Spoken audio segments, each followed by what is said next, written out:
Cette vidéo est sponsorisée par ma propre entreprise. Découvrez Tellington, l'application de Superflame Studio qui vous permet d'écouter des fictions audio originales, pensées dès l'écriture pour être écoutées. Sur Tellington, vous retrouverez toutes les Superflame Stories et plus encore, avec des histoires qui n'ont jamais été diffusées sur YouTube. Les démons d'Hugo, qui racontent comment un jeune homme qui se met à entendre des voix se rend compte qu'il est l'hôte de 4 démons élémentaires. Un conte envoûtant, dans lequel vous croiserez Andrew Bennett.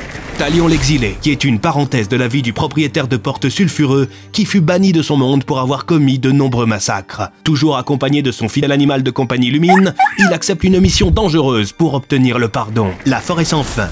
Une histoire aussi incroyable que dérangeante, dans laquelle un groupe d'adolescents se retrouve piégé dans une forêt peuplée de créatures magiques. Avec l'aide de la sorcière Nasméride, ils affronteront bien des dangers, dans l'espoir de trouver une sortie. Toutes ces histoires sont à retrouver dès maintenant dans Tellington. Les 3 premiers épisodes de chaque série sont gratuits. Vous pourrez également retrouver gratuitement l'intégralité des épisodes du calendrier de cette année, avec plusieurs heures d'avance sur les diffusions YouTube. Téléchargez dès maintenant Tellington. Le lien est dans la description.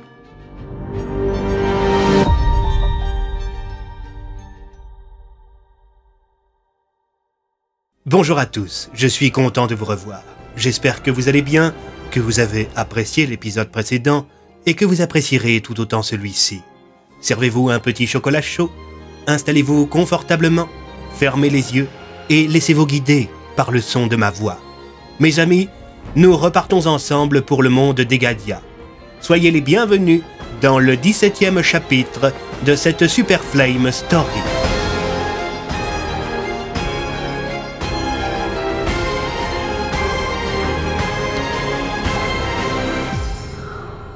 La 5e porte, chapitre 17, 17 décembre.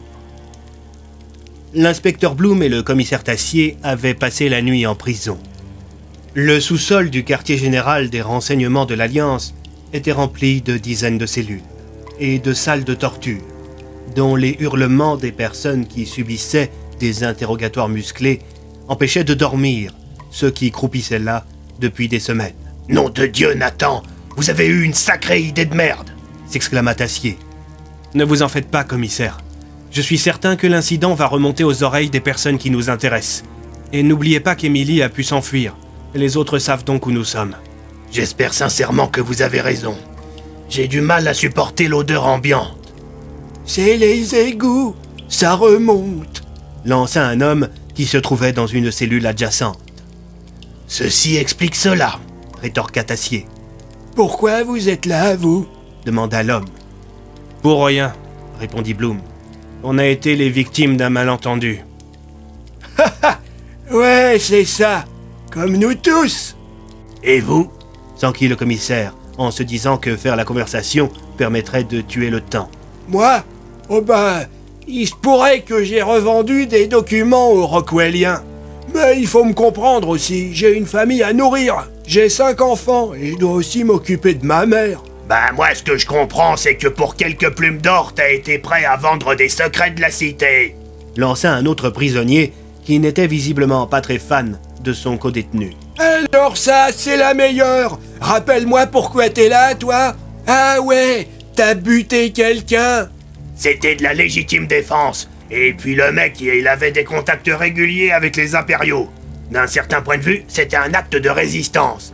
Ha! Elle a bon dos la résistance quand elle sert à justifier des horreurs sous prétexte que peut-être éventuellement les victimes aient des liens avec l'Empire. Ouais, mais moi j'ai pas trahi la cité. Fermez-la, vous deux, lança un garde qui venait d'arriver au sous-sol. Il avait avec lui un trousseau de clés. Voyons voir, cellule 41.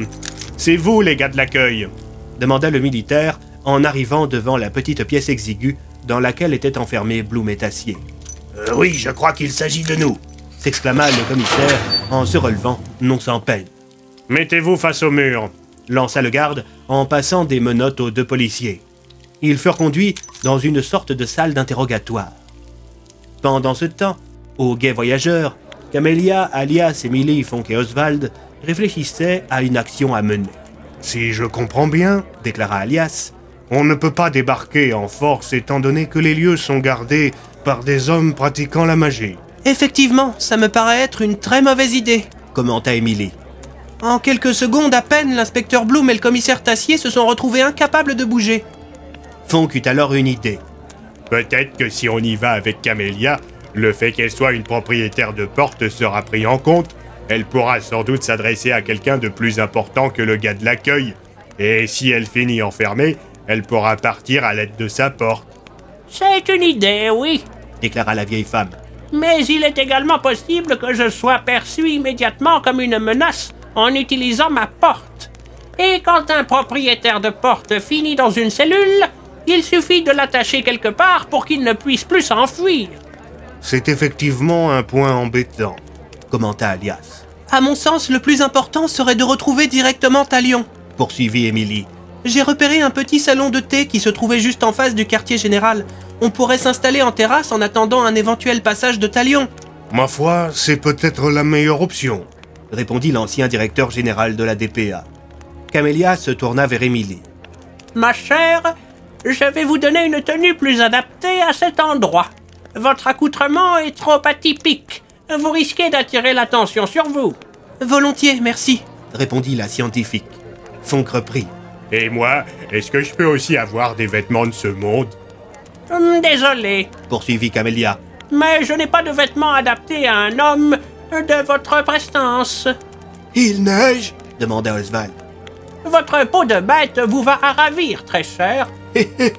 Ravioli. Pendant ce temps, dans le quartier général des renseignements de l'Alliance, Tassier et Bloom avaient été déplacés dans une petite salle d'interrogatoire. Une pièce dépourvue de fenêtres, au centre de laquelle se trouvait une table en bois.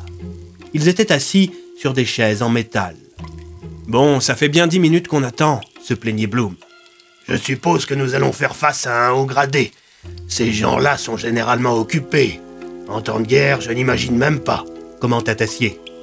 Soudain, la porte en métal qui fermait la pièce obscure s'ouvrit. Pénétra alors dans la pièce quelqu'un, ou plutôt quelque chose. Un colosse. Il n'y avait pas d'autre mot pour décrire cette créature qui devait faire plus de 2 mètres de haut et dont la musculature imposante n'était pas sans rappeler celle des plus grands bodybuilders.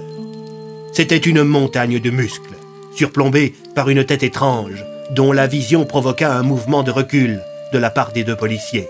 L'homme, ou plutôt la chose qui faisait face aux 2 amis, avait une tête de bœuf. C'était une sorte d'hybridation entre un bovidé et un humain.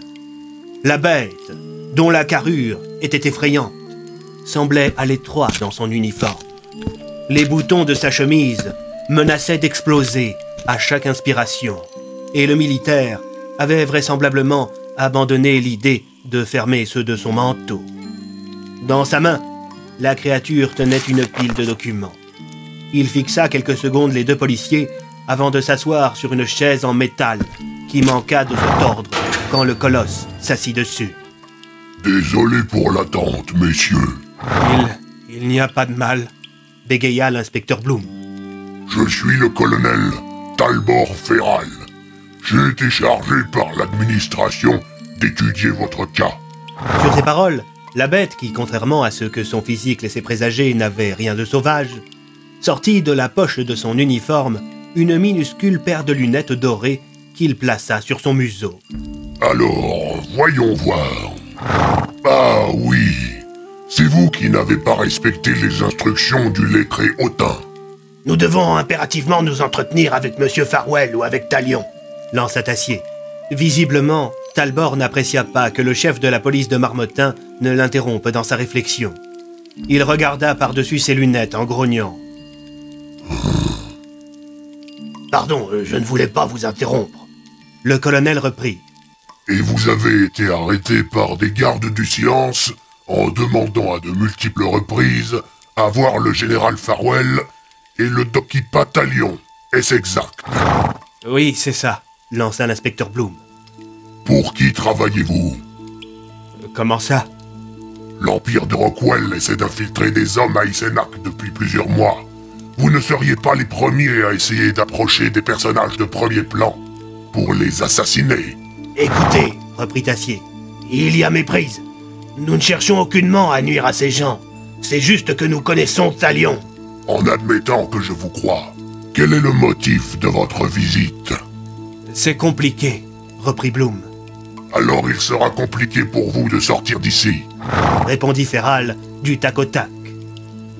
On vient d'un autre monde, lança l'inspecteur d'un ton peu assuré. Ah vraiment? Demanda Talbot, visiblement un peu convaincu. Pendant ce temps, Emily, Camélia et Alias étaient installés sur la terrasse du Parfum d'Akubo, le salon de thé qui était installé juste en face de l'imposant bâtiment dans lequel étaient enfermés Tassier et Bloom. Il y avait beaucoup de monde dans l'établissement. La plupart des clients étaient des soldats, des lettrés haut placés et des agents du silence. Faites très attention à ce que vous dites. Prévint Camélia. Ici, les murs ont des oreilles.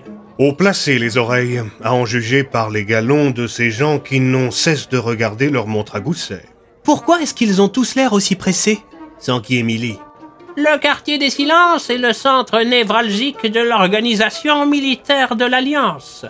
Et au cas où vous l'auriez oublié, il y a une guerre qui déchire ce monde. Plaisanta Camélia. Hé, regardez, c'est lui! Lança Alias à voix basse en observant Talion qui traversait la place. Il portait un des uniformes noirs typiques des hommes du silence. J'ai failli ne pas le reconnaître sous son tricorne. Mais la bestiole qui marche à ses côtés, je la reconnaîtrai entre mille. Lança Camélia en observant Lumine, l'animal de compagnie de Talion, qui s'avançait en sautillant près des pieds de son maître. Alias se leva et se mit à crier. Hé, Talion! Talion! Par ici! La quasi-totalité des personnes qui se trouvaient en terrasse jetèrent des regards noirs à Alias et ses comparses. Talion se retourna. Quand il vit l'ancien chef de la DPA, ses yeux s'écarquillèrent. Il s'avança en direction de la terrasse, tandis que les autres clients, constatant la réaction plutôt positive du propriétaire de porte, reprirent leur discussion. « Par tous les dieux, qu'est-ce que vous foutez ici, Alias ?» C'est une très longue histoire, mon cher, mais avant toute chose, il faut que vous fassiez libérer Bloom et Tassier. Ah, parce qu'ils sont là, eux aussi? Alors que le colonel Feral poursuivait son interrogatoire, une porte jaillit subitement du sol. De celle-ci sortit Talion. « Navré de vous interrompre, colonel Feral. » Dokipa Talion, que puis-je faire pour vous? Je connais ces messieurs. Je ne sais pas ce qu'ils vous ont raconté, mais c'était très probablement la vérité. Talbot releva son sourcil droit. « Dieu merci, nous sommes sauvés. N'allez pas si vite en besogne, inspecteur Bloom. Si j'en crois les dires d'Alias, il reste encore un sacré bout de chemin avant de pouvoir crier victoire. Mon cher Talbot, auriez-vous l'obligeance de détacher ces messieurs et de les amener dans mon bureau ?» Le soldat poussa un souffle d'exaspération. Il se leva et sortit de sa poche un trousseau de clés. Le bureau de Talion était un endroit très chic. Il était situé au second étage du bâtiment, juste en face de celui du général Farwell. Derrière, un magnifique bureau en bois sur lequel se trouvait une machine à écrire et une imposante pile de documents, le propriétaire de porte contemplait les visages de Bloom, Tassier, Camélia, Alias et Emily, tandis que l'obscurité de la nuit commençait à s'installer en Egadia. « Puis-je savoir comment vous avez réussi à convaincre la vieille peau de vous aider ?» lança Talion avec un sourire en coin. Camélia s'énerva. « Ah non, Talion, tu ne vas pas recommencer. La Terra est en danger. On n'a pas le temps pour tes chamailleries. » « Tu n'as pas tort, vieille bique. Je vais passer outre le fait que ta présence m'est intolérable. » répondit le Dokipa, tandis que Lumine, son petit crève-cœur, bondissait sur son bureau en réclamant des papouilles. « Talion, est-ce que vous savez où se trouve Andrew ?» demanda Tassier. « Je vous rassure, je sais très bien où il est. Il est actuellement en mission en République fédérale d'Atarion. »